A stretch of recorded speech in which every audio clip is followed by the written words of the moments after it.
अल्पवयीन मुलीचे अपहरण केल्याप्रकरणी तरुणास 5 वर्षाची शिक्षा सुनावण्यात आलेली आहे। सांगलीतल्या न्यायालयाने ठोठावला 5,000 रुपयाचा दंडही।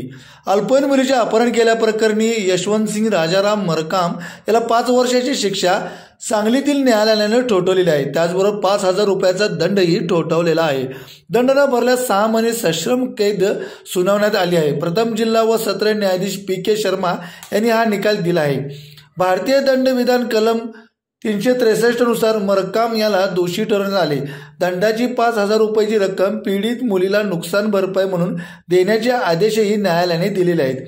या कामी सरकार पक्षातर्फे अतिरिक्त जिल्हा सरकारी वकील माधव कुलकर्णी यांनी काम पाहिले। या प्रकरणी पीडित अल्पवयीन मुलीच्या आईने विश्रामबाग पोलिसात फिर्याद दिली होती। यशवंत सिंग यांनी 11 मार्च 2019 रोजी मुलीला लग्नाचे आमिष दाखवून फूस लावून पळवून नेले। तिला पुणे येथे नेऊन ठेवले। रेल्वेतून छत्तीसगड येथे नेऊन जाताना दौंड स्थानकावर दोघांना पोलिसांनी ताब्यात घेतले होते।